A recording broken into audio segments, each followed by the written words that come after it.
Hello दोस्तों, भावी classes में मैं देव आप सभी का एक बार फिर से स्वागत करता हूं। हम राजस्थान इतिहास का अध्ययन कर रहे थे और राजस्थान इतिहास के अध्ययन के अंतर्गत हमने राजस्थान इतिहास के जो जानने के जो स्रोत थे उनका हम अध्ययन कर रहे थे। और उसी क्रम में आज जो हमारा टॉपिक है वो टॉपिक है हमारा साहित्यिक स्रोतों के बारे में। तो देखिए, साहित्यिक स्रोतों के बारे में जब हम अध्ययन करते हैं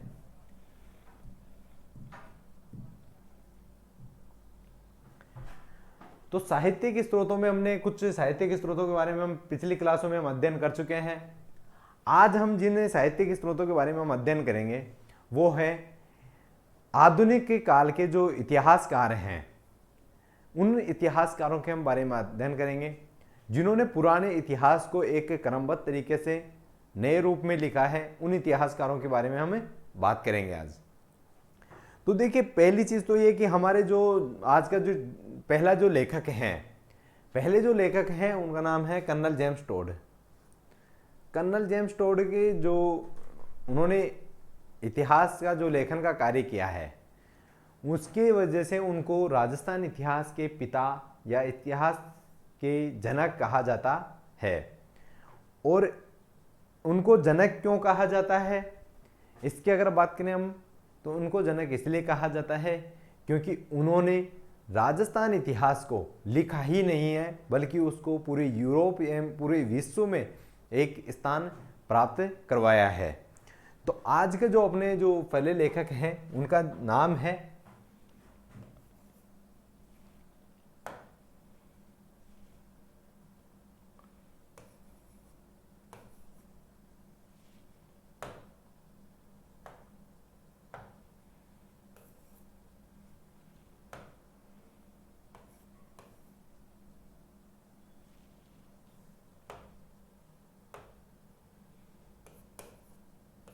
कर्नल जेम्स टॉड। ठीक है, colonel James Tod. Colonel James Tod को मैंने आपको बताया अभी कि इनको राजस्थान इतिहास के पिता या राजस्थान इतिहास के जनक कहते हैं। वैसे जो इतिहास के जो जनक हैं उनका क्या नाम है, हेरोडोटस, जो अपने पिछली क्लासों में मैंने बात की थी। उसके बाद में हम बात करें जो कर्नल जेम्स टोड हैं उनके बारे में हम बात करें तो उनका पहले हम एक बायोडाटा बनाते हैं इनकी संपूर्ण जानकारी का। तो उसमें जो पहला अपना जो टॉपिक है वो पहले हम बात करते हैं इनके जन्म की, उसके बाद में इनके पिता, फिर इनका माता, उसके बाद में इनकी बात करें अपन तो इनकी पत्नी, ठीक है, उसके बाद में इनके गुरु। ठीक है, गुरु के बारे में बात करेंगे। तो देखिए, जब हम इनके जन्म के बारे में बात करते हैं तो जो इनका जन्म है, इनका जन्म कब हुआ था उसके बारे में अगर हम बात करें तो देखिए इनका जो जन्म होता है वो कब हुआ है इनका जन्म। तो अगर उसके बारे में बात करें तो 20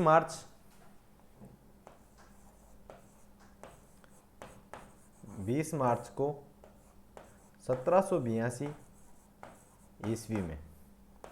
ठीक है, इनका जो जन्म हुआ है वो कहाँ पे जन्म हुआ है अगर उसके बारे में बात करें तो देखिए इनका जो जन्म हुआ है वो हुआ है इस्लिंगटन में। कहाँ पे जन्म हुआ है तो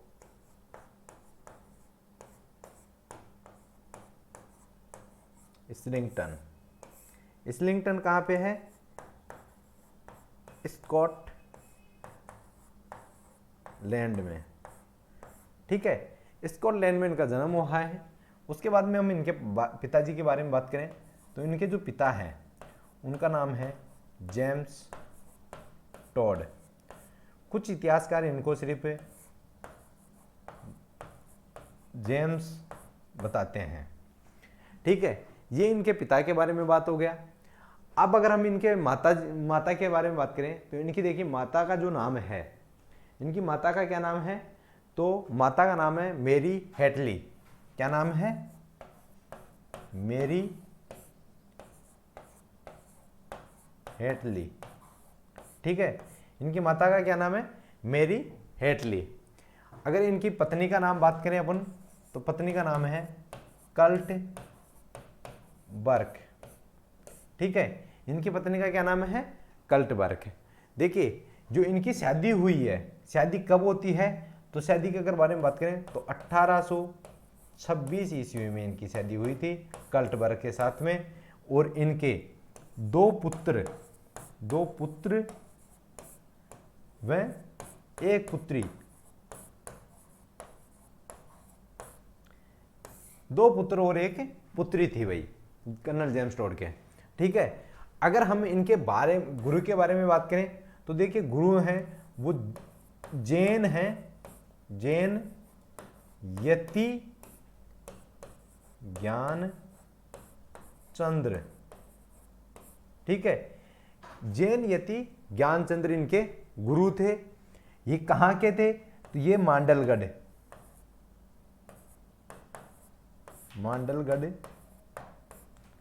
भीलवाड़ा।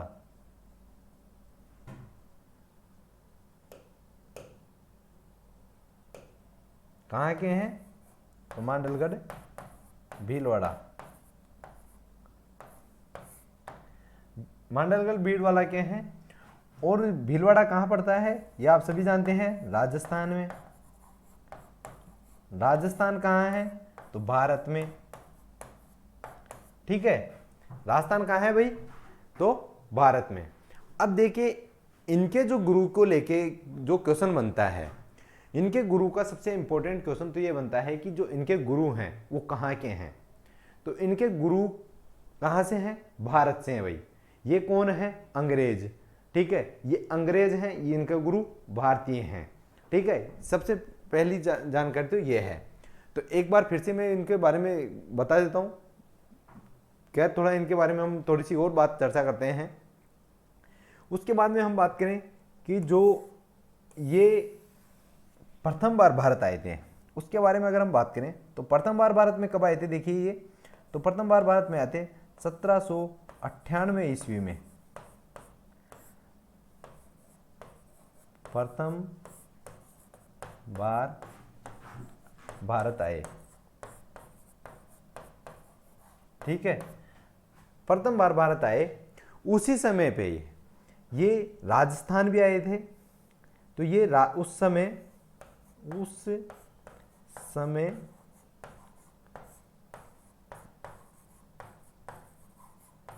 राजस्थान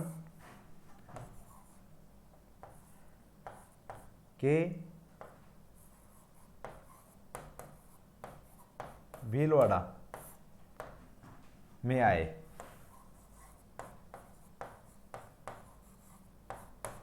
ठीक है, उसमें कहाँ आए भाई? राजस्थान में। तो राजस्थान के भीलवाड़ा में आए थे ये। तो देखिए, उसके बाद में अगर हम बात करें इनके बारे में, नेक्स्ट जो इनके बारे में बात करते हैं, तो देखिए, इनकी भारत से कुछ ज़्यादा रुचि थी। भारत में खास तौर पे इनकी जो रुचि थी वो राजस्थान से काफ़ी ज़्यादा लगाव था।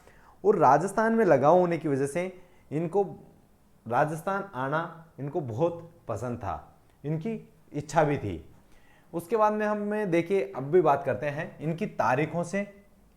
तो इनसे रिलेटेड जो तारीखें हैं उनके बारे में अगर बात करें हम, ठीक है, जो इन सन हैं, जो डेट हैं, उनके बारे में बात करें तो देखिए, इन्होंने 1800 ईस्वी में 1800 ईस्वी में ईस्ट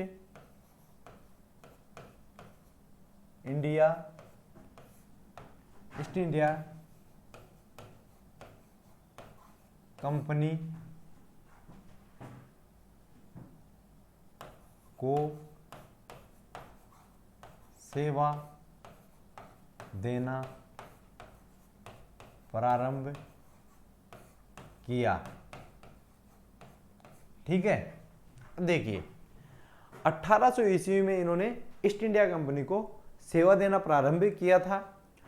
उसके बाद में हम बात करें जो इनके संबंधित में नेक्स्ट डेट है उसके बारे में बात करें तो देखिए, 1806 ईस्वी में, कब? 1806 ईस्वी में ये फिर से भारत देखिए पहली बार भारत कब आए थे? 1798 ईस्वी में। उसके बाद में ये भारत आए 1800 ईस्वी में। भारत में बंगाल में एक ईस्ट इंडिया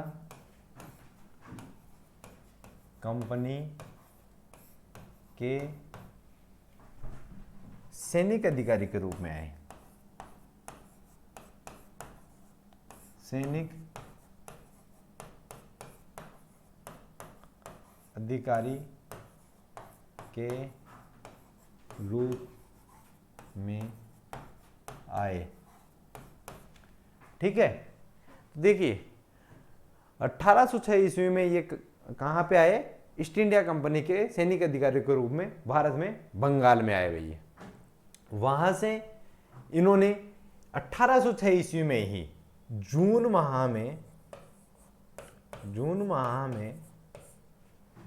कहाँ आए? तो राजस्थान आए भैया। ठीक है, उसी समय कहाँ पे आए? जून माह में राजस्थान में आए हैं। उसके बाद में हम बात करें कि जो इनका, देखिए अब इनका लगाव था जो लेखन के कार्य से, या मैं कहूँ कि ऐतिहासिक सामग्री से ज़्यादा इनका लगाव था। उस वजह से इन्होंने जो बात करें अपन तो 1812 से लेके 1817 तक इन्होंने जो कार्य किया है, इन्होंने निरंतर ऐतिहासिक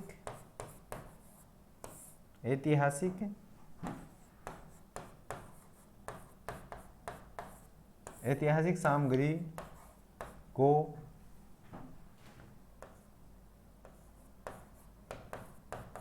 संग्रहित करने का कार्य किया। देखिए निरंतर ऐतिहासिक कार्य सामग्री को एकत्रित करने का कार्य किया और भ्रमण का कार्य किया भाई,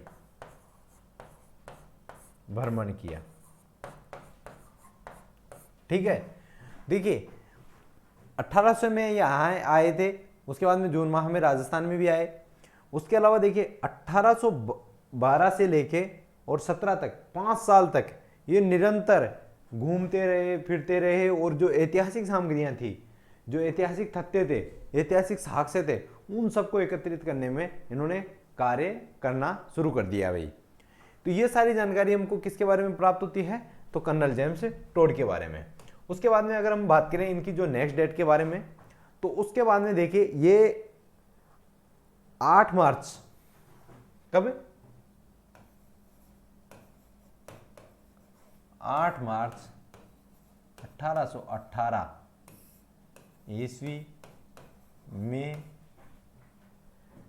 अब ये राजस्थान में आए।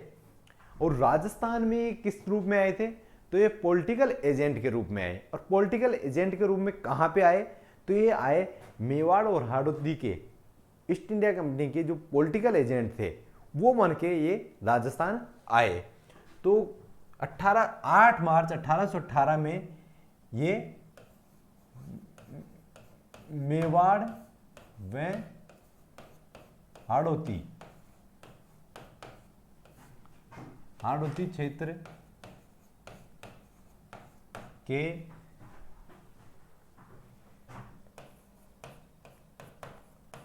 पॉलिटिकल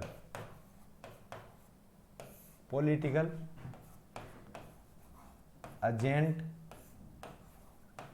बनकर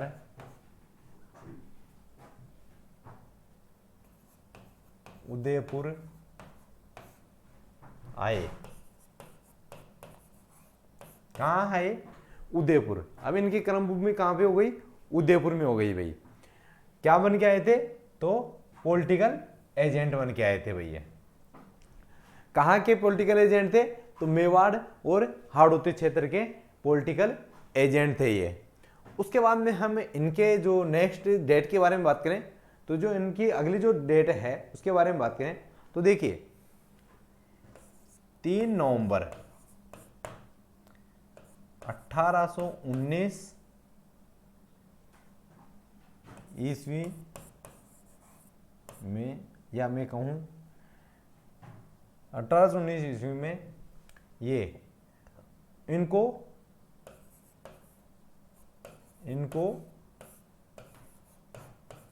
मारवाड़ व सिरोही का प्रभार भी दे दिया। ठीक है, कब दिया? मारवाड़ और सिरोही का प्रभार इन्होंने इनको 3 नवंबर 1819 ईस्वी में इनको मारवाड़ और मेवाड़ का प्रभार भी इनको सौंप दिया। अब देखिए ये कहाँ कहाँ के एजेंट बन गए, अब मेवाड़, हाड़ौती, मारवाड़, सिरोही। ठीक है, कब? यहां से लगभग 1.5 साल बाद। ठीक है, जब मेवाड़ के बने उसके लगभग 1.5 साल बाद में ही ये यहाँ वो बन गए। उसके बाद में ये कहाँ चले गए भाई? तो ये मारवाड़ की दयनीय, उसमें मारवाड़ की बहुत ही दयनीय स्थिति थी भाई। दयनीय स्थिति को सुधारने के लिए कहाँ चले गए भाई? जोधपुर। जोधपुर चले गए। ठीक है, उसके बाद में इनकी जो कार्यस्थली है वो कहाँ बन गई? जोधपुर। पहले कहाँ थे? उदयपुर। उसके बाद में जोधपुर चले गए मारवाड़ की दयनीय स्थिति को सुधारने के लिए। ठीक है, उसके बाद में हम बात करें तो देखिए इनके बारे में आगे, तो ये मारवाड़ में कहाँ, राजस्थान में कब तक रहे उसके बारे में अगर बात करें हमें, तो देखिए 1822 ईस्वी में ये कहाँ चलेगा भाई? लंदन। लंदन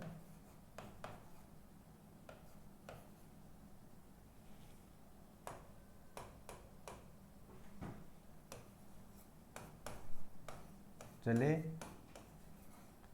गए। कहाँ चले गए भाई? लंदन चले गए। ये कब गए? 1822 ईस्वी में। इस समय तक इन्होंने जो राजस्थान में जब भी ये रहे, राजस्थान में जब पॉलिटिकल एजेंट रहे, मारवाड़ में, मेवाड़ में, इन सभी में, तो उस समय इनका जो सबसे ज़्यादा कार्य था वो एक तो वहाँ की जो मारवाड़ वगैरह की दयनीय स्थिति को सुधारने का कार्य इन्होंने किया। उसके अलावा जो इन्होंने प्रमुख कार्य किया वो क्या कार्य किया?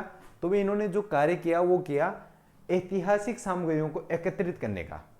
ठीक है, इन्होंने ऐतिहासिक सामग्री को हर तरह से एकत्रित किया। इन्होंने राजस्थान में पांडुलिपियों का, इनका सबका एक अध्ययन किया, उनको सबको एकत्रित किया, और उनको एकत्रित करके जब ये लंदन गए, कब गए लंदन ये? तो 1822 ईस्वी को। 1822 ईस्वी को लंदन जाते समय ये अपने साथ में उन स्रोतों को भी अपने साथ में ले गए भाई। ठीक है, अगर ये अपने साथ में स्रोतों को ले जाते हैं, उसके बाद में उन्होंने वहीं पे रहे, तो मैंने आपको भी थोड़ी देर पहले बताया था। उसके बाद में 1826 ईस्वी में इन्होंने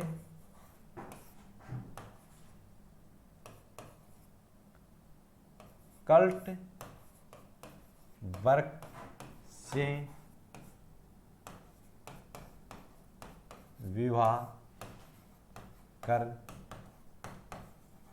लिया, यहीं पे ही। ठीक है, लंदन में ही इन्होंने कल्ट वर्क से विवाह कर लिया, और उसके बाद में ये आजीवन लंदन में ही रहे भाई। उसके बाद में अपन बात करें जो इनकी मृत्यु है, मृत्यु के बारे में अगर बात करें तो 17 नवंबर ठीक है, 17 नवंबर 1835 ईस्वी में, 17 नवंबर 1835 ईस्वी में कर्नल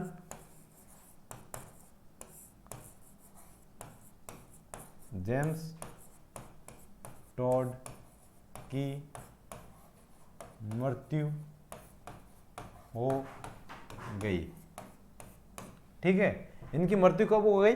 तो 17 नवंबर 1835 ईस्वी में कर्नल जेम्स टॉड की मृत्यु हो गई भाई। अब देखिए, ये तो हमने इनकी किस बारे में बात की, तो इनके संबंधित जो डेट थी उनके बारे में हमने बात की है। अब ये जब ऐतिहासिक सामग्री वहां लेके गए हैं, तो ऐतिहासिक सामग्री से इन्होंने पुस्तकें लिखी है भाई राजस्थान के बारे में। और राजस्थान के बारे में जो पुस्तकें लिखी है, वो पुस्तकें ऐसी लिखी है कि वो पुस्तकें राजस्थान को आज पूरे यूरोप और एशिया में विश्व की बात करूं, यूरोप और विश्व जो जानने लगा था राजस्थान के इतिहास के बारे में, वो इन्हीं के काल से जानने लगा था भाई, इन्हीं के लेखन की वजह से जानने लगा था। इसके अलावा मैं बात करूं कि जो इनका जो लेखन का कार्य था, उसकी वजह से आज अगर यूरोप वासी आज अगर राजस्थान के बारे में जानने के लिए या महाराणा प्रताप को जानने के लिए और राजस्थान को देखने के लिए उत्सुकता से, आज भी उत्सुकता से देखते हैं, क्योंकि उसका सबसे बड़ी वजह क्या थी? तो कर्नल जेम्स टॉड द्वारा पुस्तक लिखी हुई। कर्नल जेम्स टॉड ने राजस्थान इतिहास के बारे में काफ़ी महत्वपूर्ण बातें लिखी है और इन्होंने राजस्थान की भूमि के लिए ये कहा है कि वीरों की भूमि है ये। किसकी भूमि है? वीरों की। ये भी वर्ड किसके थे? तो कर्नल जेम्स टॉड के। और वो वीरों की भूमि को ही आज जो यूरोपवासी हैं या विश्व के जो भी अन्य देशों के जो लोग हैं वो देखने आते हैं, वो इन्हीं की देन है भाई। तो अब हम बात करेंगे इनकी पुस्तकों के बारे में भाई। कर्नल जेम्स टॉड की पुस्तकों के अगर बारे में हम बात करें तो देखिए, कर्नल जेम्स टॉड ने 2 पुस्तकें लिखी है। 2 पुस्तकों में से एक पुस्तक के 2 भाग हैं और एक का 1 भाग है भाई। ठीक है, जो इनके 2 भाग थे जिस पुस्तक के, वो तो इन्होंने अपने जिंदे रहते हुए ही इसका वो कर दिया था इन्होंने प्रकाशन। पर जो इनकी जो दूसरी पुस्तक है, उसका प्रकाशन इनकी पत्नी कल्टबर्ग ने इनके मृत्यु के बाद में प्रकाशन का और संपादन का कार्य करवाया भाई।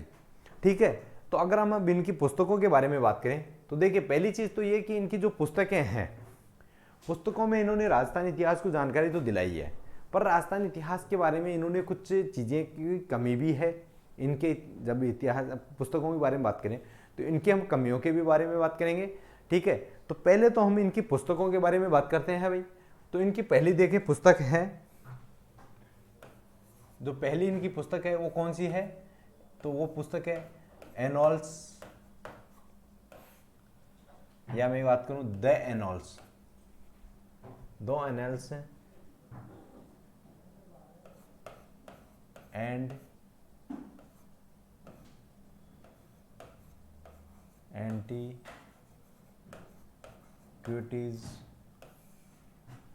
Antiquities of Rajasthan. ठीक है, तो इनकी पहली पुस्तक कौन सी है भाई? The annals and antiquities of Rajasthan. देखिए, इस पुस्तक में इन्होंने राजस्थान के लिए 3 शब्दों का यूज किया है। उन 3 शब्दों के बारे में बात करें अपन, तो एक तो है राजस्थान। ठीक है, एक तो क्या नाम है? राजस्थान। एक है रायथान और एक है रजवाड़ा। ठीक है, ये तीनों वर्ड किसके लिए यूज हुए हैं और इनका प्रमुख रूप से उल्लेख किया है। अब मैं बात करूं इस पुस्तक के जो प्रकाशन की, अगर कब प्रकाशन हुआ है तो 1829 ईस्वी में हुई। ठीक है, 1829 ईस्वी में इसका प्रकाशन का कार्य किया है और इसका प्रकाशन का जो कार्य करवाया है वो कर्नल जेम्स टॉड ने स्वयं ने ही करवाया था और स्वयं ने ही उसका जो व्यय आया था उसको भी वहन किया था भाई। उसके बाद में हम बात करें जो इनका जो इसका दूसरा भाग है उसके बारे में बात करें तो देखिए, वो उसका पुस्तक का नाम भी क्या है? तो उस पुस्तक का नाम भी द एनॉल्स एंड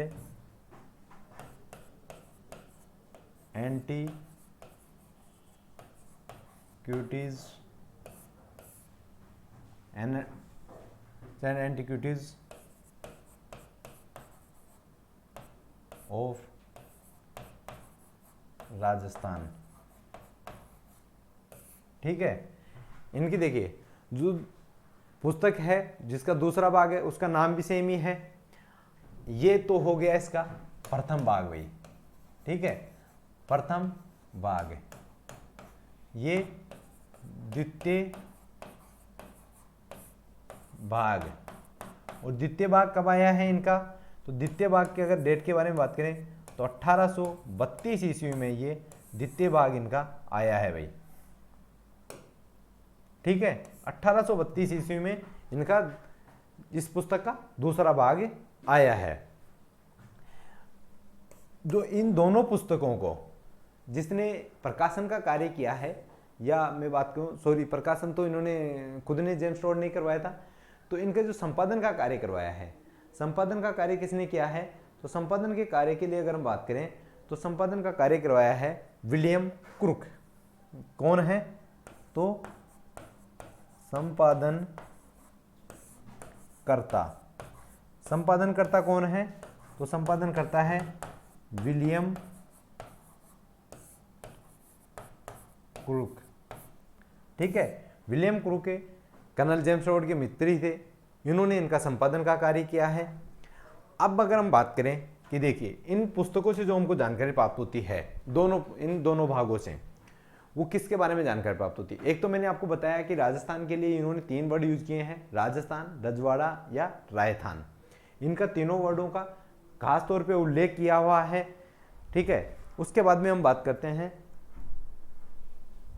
जो इससे अपन को जो अन्य जो जानकारियां प्राप्त होती है वो क्या क्या जानकारी प्राप्त होती है। तो देखिए एक तो इसमें अपन को राजस्थान का, कहाँ का? राजस्थान का क्रमबद्ध, कैसा? राजस्थान का क्रमबद्ध इतिहास, क्रमबद्ध इतिहास मिलता है। ठीक है, एक तो इसमें क्या मिलता है? राजस्थान का जो संपूर्ण क्रमबद्ध इतिहास है उसके बारे में अपन को इसमें जानकारी प्राप्त होती है। एक जो इसमें अपन को जो जानकारी देखी, इस पुस्तक में इन्होंने एक लाइन लिखी है, वो वाक्य बहुत ही महत्वपूर्ण हो जाता है राजस्थान इतिहास के बारे में, और वो वाक्य यूरोप में आज की तारीख में भी बहुत ही ज़्यादा प्रसिद्ध है। तो राजस्थान के लिए क्या लिखते हैं ये लिखते हैं कि जो शौर्य और बलिदान के लिए राजस्थान एक ऐसी भूमि है, राजस्थान एक ऐसी जगह है जहाँ पे शौर्य और बलिदान के लिए छोटे और बड़े राज्य, रियासतों के इन्होंने लिए राज्य वर्ड यूज किया है। तो ये कहते हैं कि छोटे और बड़े राज्य में ऐसी कोई जगह नहीं है, ऐसा कोई राज्य नहीं है जहाँ पे एक थर्मोपल्ली जैसी रण क्षेत्र नहीं हो। ठीक है, कैसा क्षेत्र? थर्मोपल्ली जैसा। और ऐसी कोई राज्य नहीं है जहाँ किसी लियोनार्ड ने जन्म नहीं लिया हो। लियोनार्ड कौन है? तो एक वीर पुरुष हैं। देखिए यूरोप में सिर्फ एक थर्मोपल्ली है, ये कहते हैं कि यूरोप में सिर्फ एक थर्मोपल्ली है, और राजस्थान के हर राज्य में एक थर्मोपल्ली है। ठीक है, यूरोप पे पूरे में एक थर्मोपल्ली है और राजस्थान के हर राज्य में एक थर्मोपल्ली है। उसके बाद में कहते हैं कि यूरोप में एक लियोनार्ड है, एक वीर पुरुष है, एक वीर योद्धा है लियोनार्ड। ठीक है, जबकि राजस्थान के हर राज्य में एक लियोनार्ड ने जन्म लिया है। राजस्थान के हर राज्य में एक लियोनार्ड है, एक वीर पुरुष है, एक वीर योद्धा है लियोनार्ड के जैसा। ठीक है, तो ये वाक्य उनका बहुत ही ज़्यादा महत्वपूर्ण है, और इसी वजह से आज राजस्थान के लिए, राजस्थान को देखने के लिए, राजस्थान में यूरोप वासी या विश्व के जो अन्य देशों के जो लोग हैं राजस्थान घूमने के लिए या राजस्थान के बारे में जानने के लिए काफ़ी उत्सुक रहते हैं। ठीक है, तो तो ये संपूर्ण जानकारी अपन को किसके बारे में जानकारी प्राप्त होती है, तो इनकी पुस्तक के बारे में। तो देखिए उसके बाद में हम इनकी जो दूसरी पुस्तक है उसके बारे में हम बात करेंगे। जो इनकी जो दूसरी पुस्तक है, वह दूसरी पुस्तक से जो हमको जानकारी प्राप्त होती है वो किसके बारे में जानकारी प्राप्त होती है, तो इनके बारे में ही जानकारी प्राप्त होती है। मगर इनके बारे में जो जानकारी प्राप्त होती है वो क्या जानकारी प्राप्त होती है उसके बारे में बात करते हैं अपन। पहली चीज तो कि जो ये पुस्तक है उसका नाम क्या है उसके बारे में हम बात करें, तो इस पुस्तक का जो नाम है वो है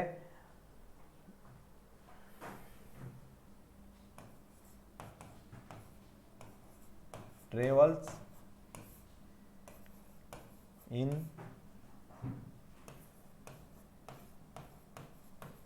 सेंट्रल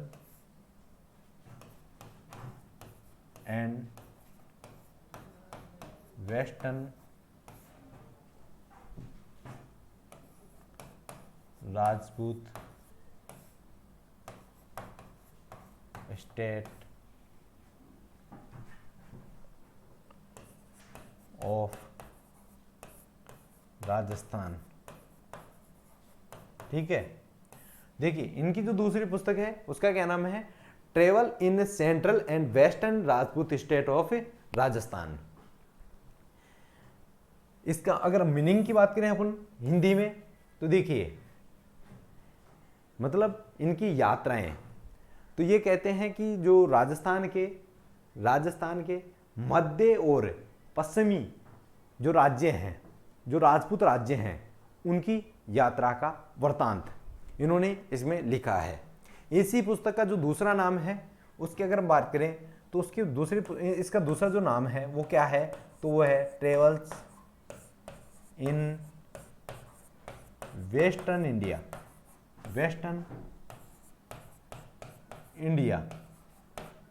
ठीक है, इनकी इसी पुस्तक का जो दूसरा नाम है वो क्या नाम है भाई, तो एक तो नाम हो गया इनका travel in central and western Rajput state of Rajasthan. दूसरा नाम क्या है इसका, तो travel in western of India. ठीक है, मतलब पश्चिमी भारत की यात्रा। पश्चिमी भारत की यात्रा के नाम से इन्होंने ग्रंथ लिखा है। इस ग्रंथ में इन्होंने जो अपनी यात्राओं का जो वृतांत था, मतलब कि अपने स्वयं के जो अनुभव थे, किसके बारे में बात की है, इनके अनुभवों के बारे में। इन्होंने ये पुस्तक किसको समर्पित की है, तो इन्होंने अपने गुरु के लिए, मैंने बताया था पहले अभी आपको थोड़ी देर पहले कि इनके गुरु के अंदर अपने गुरु जैन यति ज्ञान चंद्र। ठीक है, कौन थे इनके गुरु, तो गुरु थे जैन यति ज्ञान चंद्र। इनको इन्होंने इस पुस्तक को समर्पित किया था। और मैंने अभी थोड़ी देर पहले भी आपको बताया था कि इस पुस्तक का जो संपादन का या प्रकाशन का कार्य करवाया था वो किसने करवाया था, संपादन का और प्रकाशन का कार्य। तो संपादन और प्रकाशन का जो कार्य करवाया था वो किसने करवाया था, कल्ट बर्क ने। और कल्ट बर्क कौन थी, तो कल्ट बर्क इनकी पत्नी थी। और इन्होंने कब करवाया था, तो ये करवाया था भाई 1839 ईस्वी में। 1839 ईस्वी में कर्नल जेम्स टोड की मृत्यु के बाद में इन्होंने इसका कार्य करवाया था।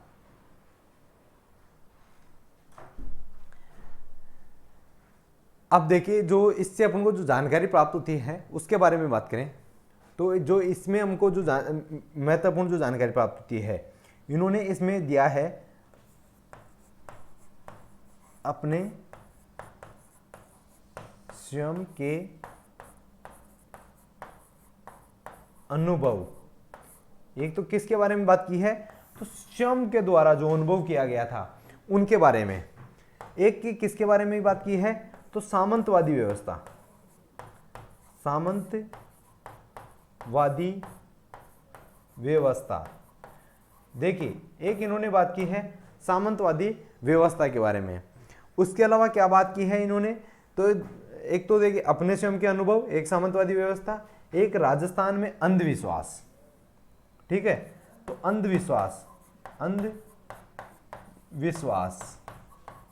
अंधविश्वासों के बारे में भी इन्होंने बात की है। उसके अलावा यहाँ के राजस्थान की परंपराओं ठीक है, त्योहारों आदि का भी इन्होंने इसमें अपनी पुस्तक में वर्णन किया है, और वर्णन भी बहुत अच्छे ढंग से इन्होंने किया है। उसके बाद में हम बात करें जो इनकी पुस्तकें हैं, उन पुस्तकों में कुछ कमियां भी थी। इनकी पुस्तकों ने हालांकि भारत राजस्थान को पूरे विश्व में एक स्थान दिलाया है, पूरे विश्व में एक इनकी पहचान दिलाई है, पर इनकी पुस्तक में कुछ कमियां भी है भाई। और वो कमियां क्या क्या हैं, उन कमियों के बारे में हम जब बात करते हैं तो देखिए भाई, इनकी कमियां हैं, वो पहली कमी कौन सी है इसकी पुस्तक की, अगर उसके बारे में हम बात करें तो इनकी जो पहली कमी है पुस्तक की, वो क्या कमी है, तो वो कमी है भाषा की। पहली बात तो ठीक है, भाषा से संबंधित क्या कमी है, तो देखिए जो जेम्स टोड है, कर्नल जेम्स टोड है भाई, जेम्स टोड तो इनके पिताजी हो जाएंगे फिर। कर्नल जेम्स टोड को तो कौन सी भाषा थी इनकी, तो इनकी भाषा थी भाई अंग्रेजी भाषा, ठीक है। और जो यहाँ पे जो साक्ष्य प्राप्त हो रहे थे इनको, वो कौन सी भाषा के साक्ष्य प्राप्त हो रहे थे भाई, तो इनको जो यहाँ पे साक्ष्य प्राप्त हो रहे थे, तो देखिए एक तो संस्कृत भाषा, एक प्राकृत भाषा, और एक बात करूं पारसी भाषा, ठीक है, अरबी। उसके अलावा देखिए भाई, इन्होंने जो यहाँ पे जो जानकारी ज्यादातर जो ये तो प्राप्त होते ही हैं, पर जो यहाँ के जो ज्यादातर साहित्य स्रोत हैं वो किस भाषा में है, तो वो है राजस्थानी भाषा में भाई, मतलब डिंगल और पिंगल भाषा, राजस्थानी भाषा, या हम कहें स्थानीय भाषा,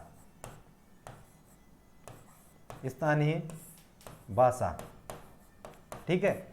ये कौन सी भाषा में है, राजस्थानी या स्थानीय भाषा, ठीक है।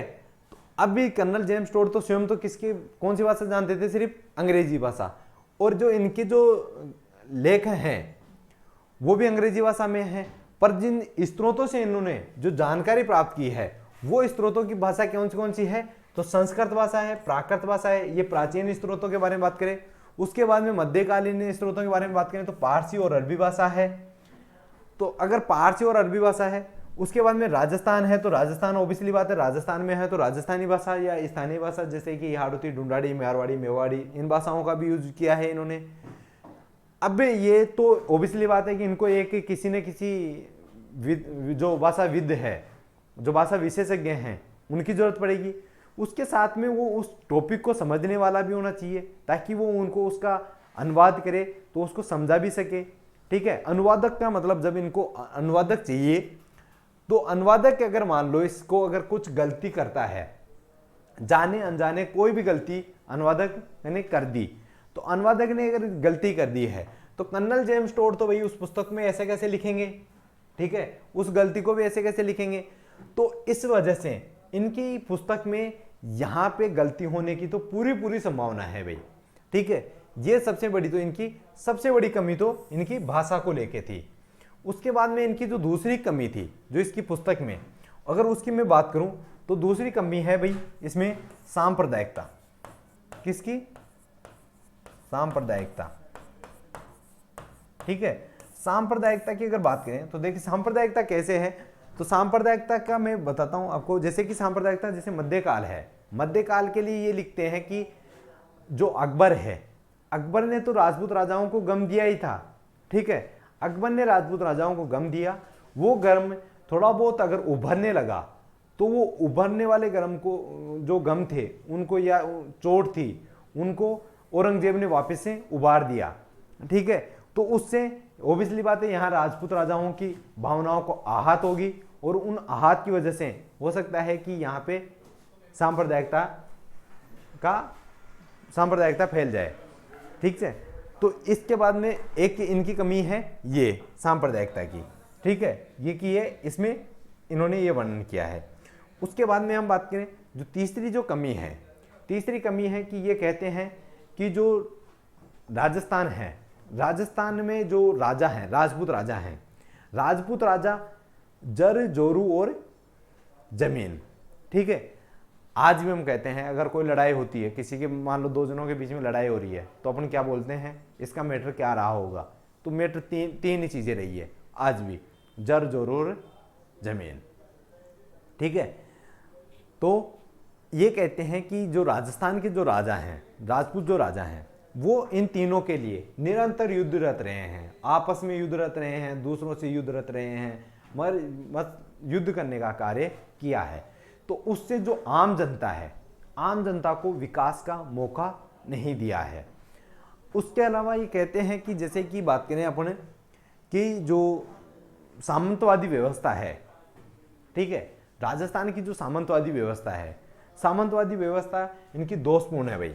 तो तीसरी कमी किस बारे में है, तो सामंतवाद, सामंतवाद से संबंधित इनकी जो व्याख्या है वो कमी है। तो ये कहते हैं कि राजपूत राजाओं की तो सामंतवादी व्यवस्था कैसी है, दोषपूर्ण है।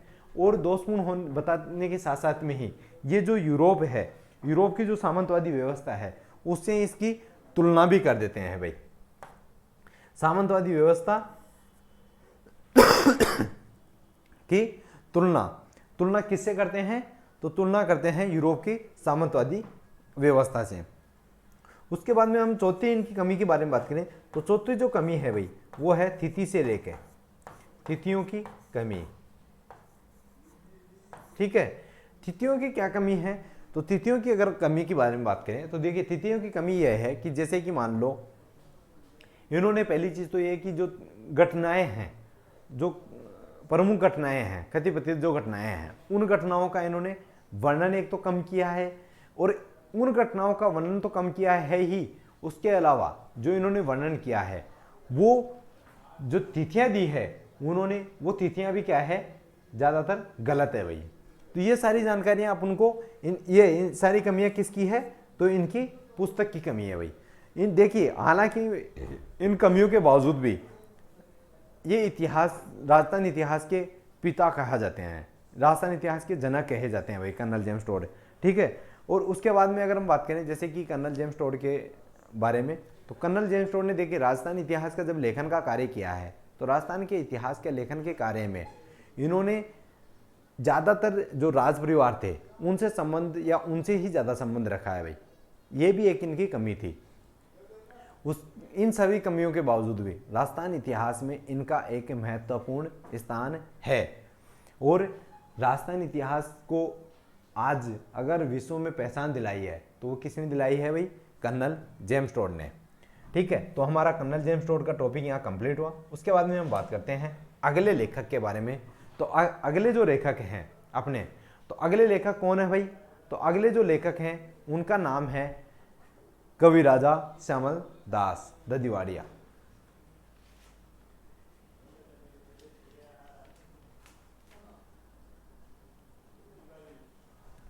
तो देखिए अगले जो लेखक हैं उनका क्या नाम है भाई, तो उनका नाम है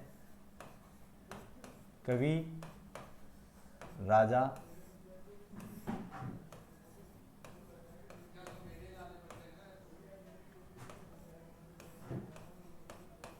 श्यामल दास ददिवाड़िया। ठीक है,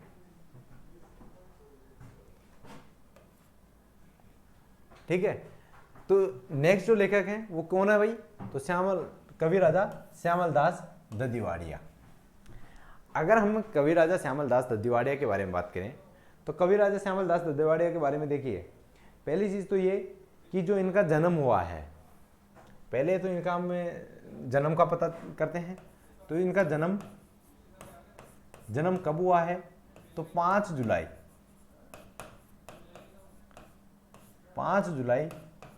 1836 ईस्वी में इनका जन्म हुआ है भाई। कब जन्म हुआ है, 5 जुलाई 1836 ईस्वी में इनका जन्म हुआ है। और जन्म कहाँ हुआ है, तो जन्म हुआ है भाई इनका डोकलिया गांव में, डोकलिया गांव भीलवाड़ा, ठीक है। भीलवाड़ा में, ठीक है। ढोकलिया गांव भीलवाड़ा में इनका जन्म हुआ है। अब देखिए जो इनकी जो सबसे महत्वपूर्ण जो कृति है, जो इनकी सबसे प्रसिद्ध जो पुस्तक है, उस पुस्तक का नाम है वीर विनोद। कौन सी पुस्तक है? वीर विनोद। वीर विनोद पुस्तक इन्होंने लिखी है। कब लिखी है तो उसके बारे में अगर बात करें हम तो 1871 ईस्वी में इन्होंने लिखना प्रारंभ किया था। ये लिखना प्रारंभ किसके आज्ञा से किया था? तो ये मेवाड़ के राजा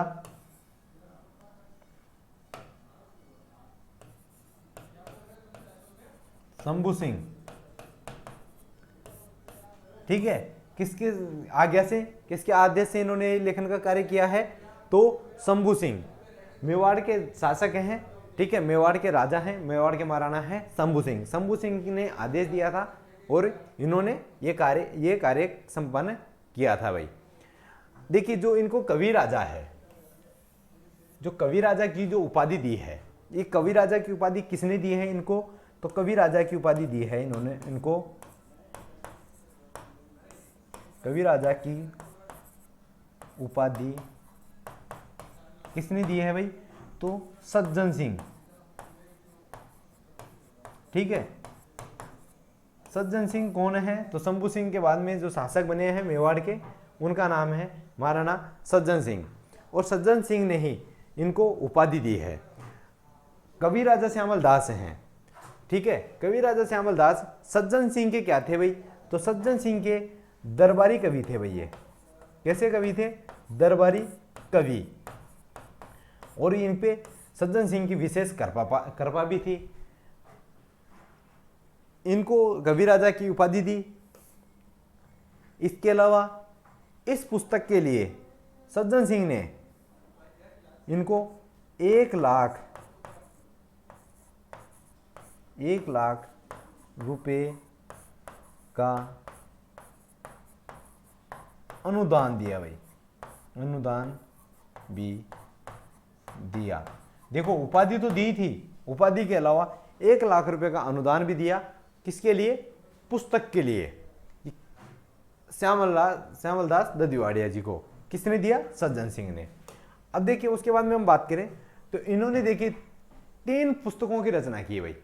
कितनी 3 शासकों का इन्होंने कार्यकाल देखा था। तो इन्होंने 3 जो शासक हैं उनके जो कार्यकाल देखा है वो किस किस का कार्यकाल देखा था इन्होंने, तो अभी बात की थी अपन ने। एक तो देखिए जो इनको आदेश दिए पुस्तक लिखने के लिए जो आज्ञा दी थी वो शंभू सिंह। शंभू सिंह के बाद में अपन बात करें सज्जन सिंह,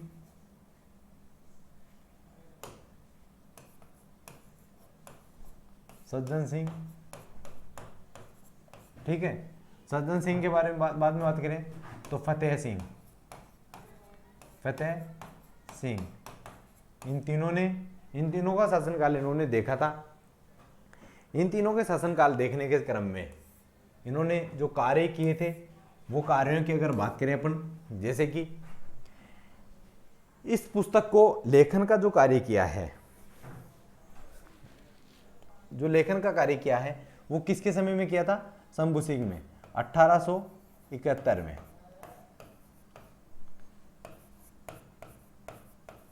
प्रारंभ, ठीक है। संपन्न कब हुआ?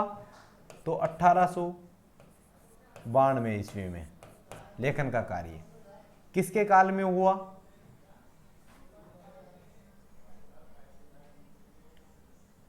सॉरी 1891 है भैया, ठीक है। 91 में आएंगे, 92 आएंगे यार, 21 साल लगे ना इनको पुस्तक लिखने में, तो 92 में ये संपन्न पुस्तक लेखन का कार्य इन्होंने संपन्न किया भाई। उसके बाद में अपन बात करें कि फतेह सिंह, तो फतेह सिंह ने इस पुस्तक पे वो क्या कर दिया? पाबंदी लगा दी। इस पुस्तक पर पाबंदी लगा दी, ठीक है। इन 3 का शासनकाल इन्होंने देखा है और इन 3 के शासनकाल को देखने के क्रम में ही फतेह सिंह ने इस पुस्तक पे पाबंदी लगा दी थी। हालांकि ये फतेह सिंह के समय में ज़्यादा टाइम तक रहे नहीं हैं, साल 6 महीने रहे थे बस। दूसरी चीज़, ये फतेह सिंह के समय पे इनके दरबारी कवि भी नहीं थे, ठीक है। तो हम बात करें दरबारी कवि उस समय कौन हो गए थे भाई इनके स्थान पे, तो इनके स्थान पे हो गए थे केसरी सिंह बारठ, ठीक है। इसके स्थान पे कौन आ गए थे भाई, केसरी सिंह बारठ।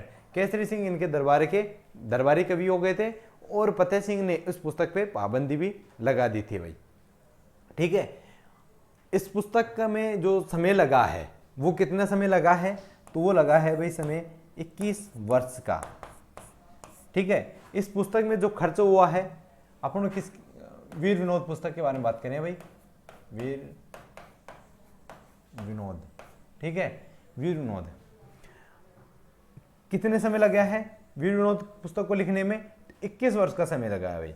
21 वर्ष के समय के अंदर इन्होंने, देखिए उसके बाद में अगर बात करें तो इसमें खर्चा कितना आया है, तो 1 लाख रुपए का, 1 लाख रुपए खर्च, ठीक है। ये 1 लाख रुपए का खर्च अनुदान में किसने दिया, तो अनुदान में दिया ये सज्जन सिंह ने, ठीक है। अनुदान दिया, ठीक है। अनुदान दिया किसने, सज्जन सिंह ने। उसके बाद में हम बात करें जो इस पुस्तक है, अब देखिए ये पुस्तक कितने भागों में लिखी हुई है, तो ये 5 भागों में लिखी हुई है पुस्तक, 5 भागों में लिखित। कितने भागों में लिखित है, 5 भागों में। ये 5 बड़े भागों में लिखी हुई है। अब जो इसके भाग हैं, देखिए इनको भाग नहीं कहा गया है, इस पुस्तक में इनको जिल्द कहा है। क्या कहा है, जिल्द। 5 बड़े जिल्दों में लिखी हुई पुस्तक है। जिल्द मतलब वही होता है, जिल्द मतलब क्या होता है, भाग, ठीक है। तो ये 5 बड़े भागों में, या मैं कहूँ 5 बड़े जिल्दों में ये पुस्तक लिखी हुई है। कभी कभी पुस्तक में ये भी आ जाता है कि जिल्द भाग, मतलब जो वीर विनोद है वो कितने जिल्दों में लिखी हुई है, ठीक है। तो यहाँ पे भी ये कंफ्यूजन होने की जरूरत नहीं है, 5 जिल्दों में लिखी हुई पुस्तक है। अब अगर हम इस पुस्तक के बारे में आगे जो जानकारी है उसके बारे में बात करें, तो देखिए इससे हम उनको जो जानकारी प्राप्त होती है 5 जिल्दों से, उसमें से हम अगर एक एक करके बात करें, तो पहला जो भाग है, पहले भाग में कहा कि किसके बारे में जानकारी प्राप्त होती है, तो देखिए इसमें पहले भाग में जानकारी प्राप्त होती है अपन को यूरोप, एशिया, अमेरिका, ठीक है। अमेरिका, एशिया के देशों का, एशिया के देशों का और भारत का, या भारत की देशों की, ये भी देशों की, इसको भी की कर दो भाई, भारत की भौगोलिक स्थिति, कैसी स्थिति, भौगोलिक स्थिति का विवरण,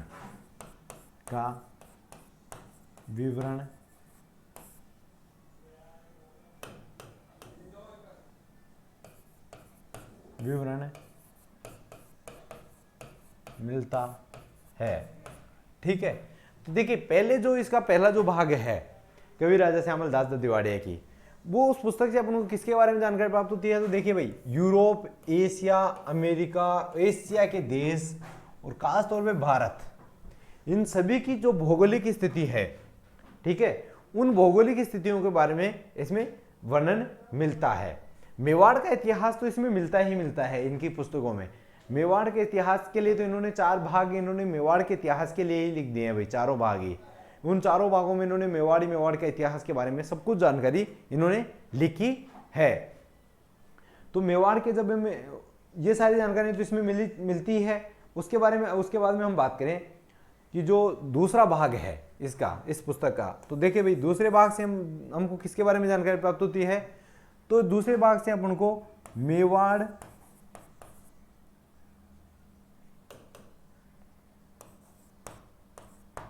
मेवाड़ के राणा रतन सिंह, ठीक है, मेवाड़ के राणा रतन सिंह से लेकर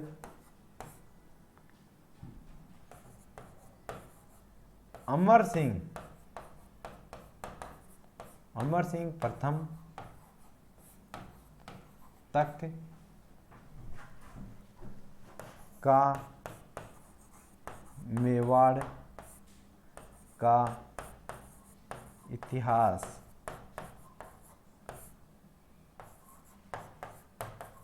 मिलता है या लिखा है, ठीक है, मिलता है या इसमें लिखा हुआ है। दूसरी जिल्द में क्या लिखा हुआ है, तो मेवाड़ के राणा रतन सिंह से लेके अमर सिंह प्रथम तक का मेवाड़ का इतिहास इसमें मिलता है। भी दूसरे भाग में इसके में या इसके दूसरे भाग में इनका इतिहास लिखा हुआ है। मिलता है और लिखा हुआ में जब कंफ्यूजन मत कर जाना कि मिलता है तो मतलब ये नहीं कि कोई सामग्री यहाँ अपने आप ही मिल गई थी, लिखा हुआ है तभी मिला है उस पर भी, ठीक है। उसके बाद में अपन बात करें जो अगले इनकी जो भाग हैं उसके बारे में, जो इसका जो थर्ड जिल्द है उसके बारे में अगर उसके बारे में बात करें, तो देखिए जो इसके थर्ड जिल्द से हमको जो जानकारी प्राप्त होती है वो किसके बारे में जानकारी प्राप्त होती है, तो ये इसमें मेवाड़ के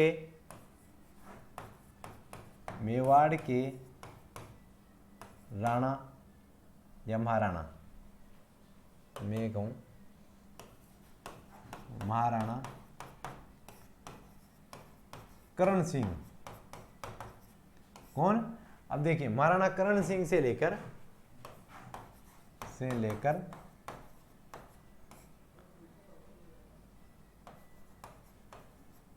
अमर सिंह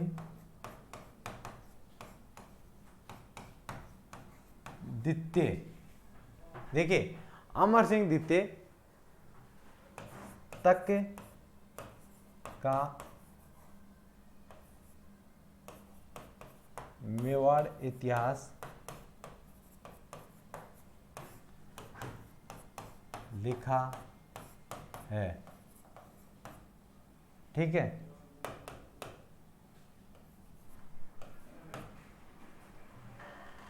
तो इसकी जो तीसरा जिल्द है उसमें कहाँ का लिखा हुआ है, मेवाड़ के महाराणा करण सिंह से लेके अमर सिंह द्वितीय तक का मेवाड़ का इतिहास इसमें लिखा हुआ है। उसके बाद में हम इनकी जो चौथी जिल्द है इस पुस्तक का उसके बारे में बात करें, तो देखिए इसमें जो लिखा हुआ है तो उसमें मेवाड़ के महाराणा अमर सिंह द्वितीय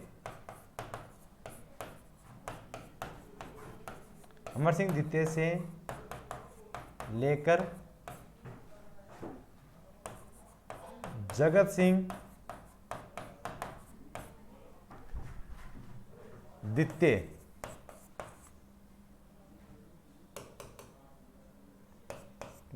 द्वितीय तक का मेवाड़ का इतिहास, ठीक है। तो इसके भाई चौथे भाग में किसके बारे में जानकारी प्राप्त होती है, तो मेवाड़ के महाराणा अमर सिंह द्वितीय से लेके जगत सिंह द्वितीय तक का मेवाड़ का इतिहास इसमें हमको मिलता है। इसके हम पांचवें भाग के बारे में बात करें, तो इसके जो पांचवें भाग हैं उसमें मेवाड़ के जो महाराणा हैं, तो महाराणा जवान सिंह, किसके बारे में, महाराणा जवान सिंह से लेकर सज्जन सिंह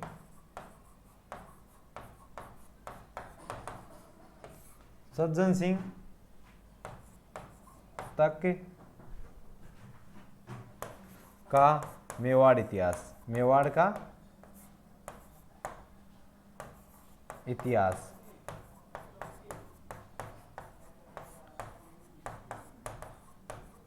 मिलता है। ठीक है, अब देखिए इसके जो पांचवा भाग है उसमें कहाँ की जानकारी प्राप्त होती है अपन को, तो मेवाड़ के जो महाराणा हैं जवान सिंह से लेके महाराणा सज्जन सिंह तक का इसमें मेवाड़ का इतिहास अपन को मिलता है। ये अपने इनके जो कवि राजा श्यामल दास हैं उनकी पुस्तक के पांचों जिल्दों के अपने बारे में बात की। उसके अलावा जो इस पुस्तक से इसके अलावा जो अपन को जानकारी प्राप्त होती है वीर विनोद से, उसके बारे में अगर हम बात करें तो इसके अलावा जो वीर विनोद से अपन को जो जानकारी प्राप्त होती है वो किसके बारे में जानकारी प्राप्त होती है। देखिए एक तो जानकारी प्राप्त होती है महाराणा कुंभा के बारे में। किसके बारे में जानकारी प्राप्त होती है, तो महाराणा कुंभा। ठीक है, महाराणा कुंभा के बारे में क्या जानकारी प्राप्त होती है कि महाराणा कुंभा के लिए कहा जाता, इसमें ये लिखा हुआ है कि जो मेवाड़ में स्थित 84 दुर्गों में से 32 दुर्गों का निर्माण कराया। ठीक है, निर्माण करवाया इन्होंने।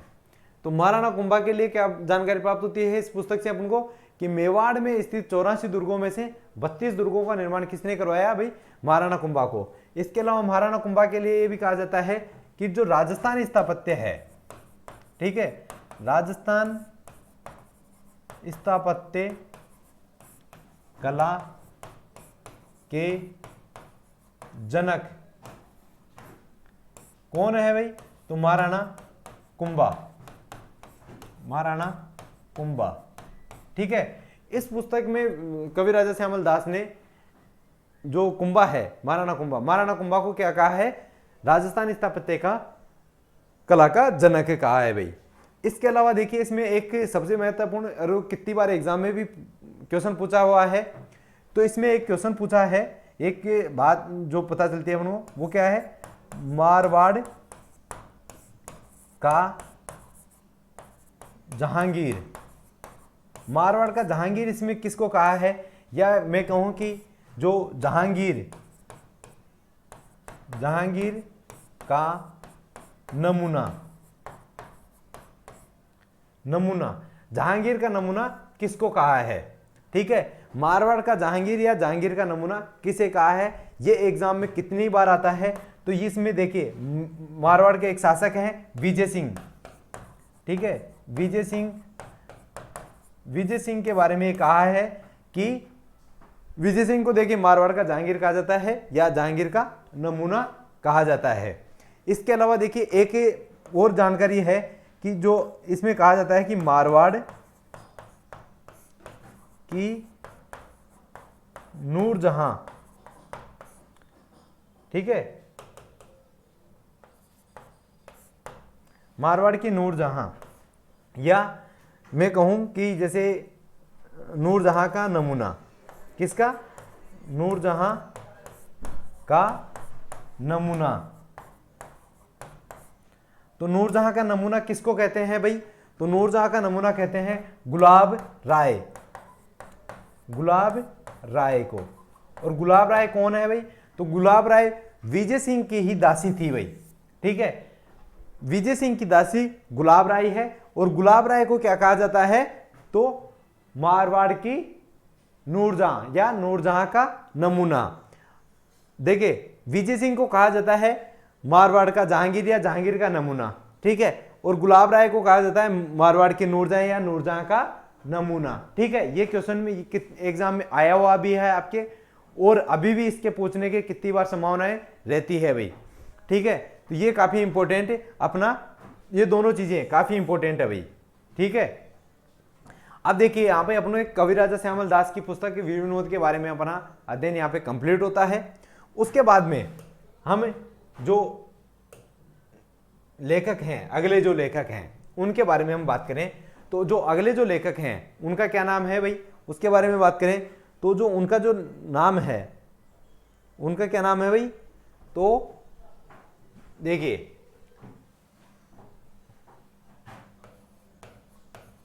सूर्यमल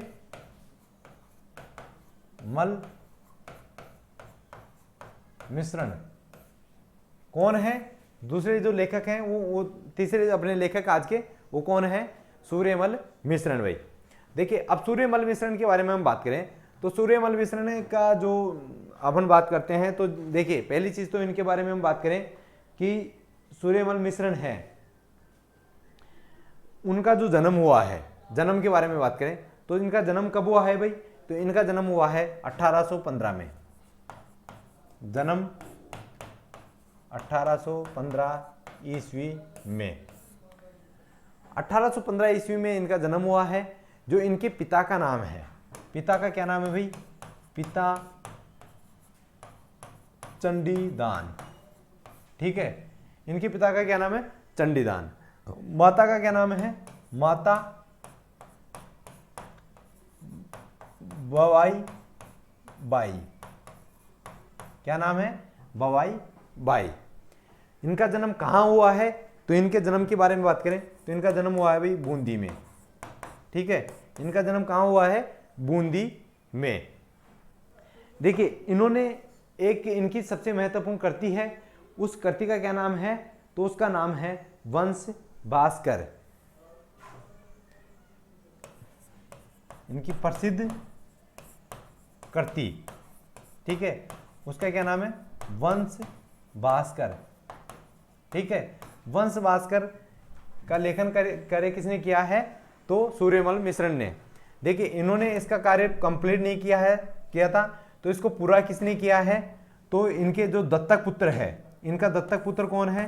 तो मुरारी दान। मुरारी दान इनका एक दत्तक पुत्र था, इन्होंने इसको पूरा किया, इसको पूरा किया। ठीक है, मुरारी दान ने इसको पूरा किया भाई। अब अपन बात करें जो इनकी जो पुस्तक है वंश भास्कर, वंश भास्कर के बारे में अगर हम बात करें तो देखिए वंश भास्कर से जिसके बारे में हमको जानकारी प्राप्त होती है, जहां के बारे में जानकारी प्राप्त होती है, तो वो कहां के बारे में? तो वो है बूंदी का संपूर्ण इतिहास। संपूर्ण इतिहास इससे पता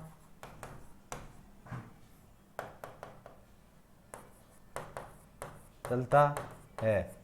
ठीक है, इससे किसके बारे में जानकारी प्राप्त होती है? तो बूंदी के संपूर्ण इतिहास के बारे में इसमें हमको जानकारी प्राप्त होती है। उसके बाद में देखिए जो हम बात करें वंश भास्कर के बारे में, तो वंश भास्कर में हमको क्या क्या जानकारी प्राप्त होती है? तो देखिए एक तो जानकारी प्राप्त होती है कि जो बूंदी के जो शासक हैं, बूंदी के शासकों का जो भी संबंधी था, जो उसके नजदीकी जो संबंध थे या उसके जो दूर के संबंधी थे, उन सबका इसमें विवरण दिया हुआ है। उसके अलावा देखिए इसमें जो जानकारी प्राप्त होती है, एक तो वीर प्रसंगों के, जो मतलब जो वीर थे उनके जो प्रसंग दिए हुए हैं, उनकी जो कथाएं हैं, उनके बारे में जानकारी प्राप्त होती है। उसके अलावा जो वहां पे जो युद्ध हुए हैं बूंदी के अंदर, उन युद्धों का विवरण है। तो ये सब जो जानकारी है, मतलब एक कहें कि जो विस्तृत जानकारी के लिए जो ज्ञान का जो स्रोत है वो कौन है? वो वंश भास्कर पुस्तक है, और ये पूरे राजस्थान में विस्तृत जानकारी का ज्ञान देने के लिए अद्वितीय है भाई। ठीक है, उसके बाद में देखिए हम एक इनकी जो दूसरी कृति है उसके बारे में बात करें तो इनकी दूसरी कृति कब लिखी है? तो 1857 के स्वतंत्रता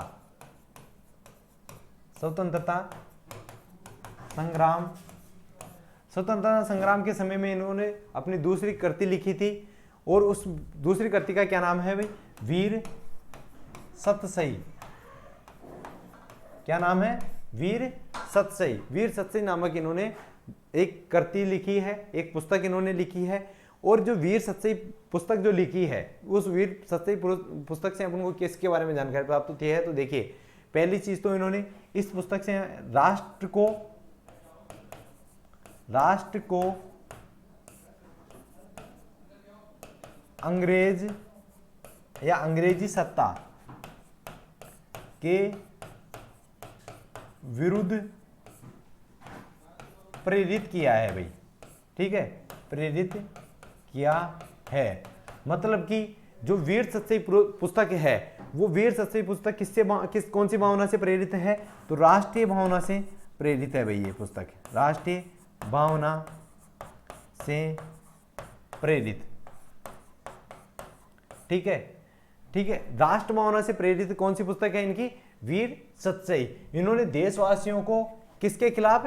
तो अंग्रेजी सत्ता के खिलाफ, पूरे राष्ट्र को अंग्रेजी सत्ता के खिलाफ इनके विरुद्ध प्रेरित किया है, या कहें कि इनके विरुद्ध बिगुल बजाने का उस समय कार्य किया है। कब किया है? तो 1857 की स्वतंत्रता संग्राम में। 18 स्वतंत्रता संग्राम, या कहें कि भारत का प्रथम स्वतंत्रता संग्राम, ठीक है। 1857 के स्वतंत्रता संग्राम को ये बोलते हैं ना 1857 क्रांति को, 1857 क्रांति भी बोलते हैं इसको, 1857 की स्वतंत्रता संग्राम भी बोलते हैं, भारत का प्रथम स्वतंत्रता संग्राम भी बोलते हैं इनको, ठीक है। ये सारी जानकारी अपन को किसके बारे में? वीर सत्सई के बारे में जानकारी प्राप्त होती है। इनके अलावा देखिए इनके जो अन्य जो पुस्तकें हैं उनके बारे में बात करें तो एक तो है बलवंत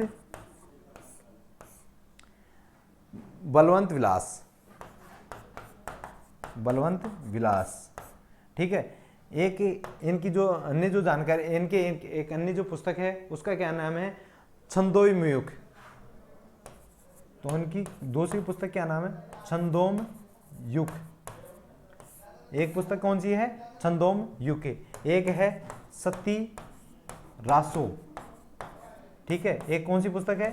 सती रासो। ऐसे इन्होंने कई पुस्तकों का निर्माण भी किया था। ऐसे जैसे कि हम बात करें कि जैसे एक तो धातु रूपावली है, एक इनकी जो पुस्तक है, एक इनकी पुस्तक है रामसर जाट, जो भी इनकी पुस्तक है उनके बारे में भी इसमें अपन को इनके बारे में पता चलती है। तो हमारे आज हमने 3 लेखकों के बारे में अध्ययन किया है, कर्नल जेम्स टोड, कविराजा श्यामल दास और सूर्यमल मिश्रण के बारे में। अब जो बाकी अपने जो लेखक बचे हुए हैं उनका अपन नेक्स्ट क्लास में कल हम अध्ययन करेंगे।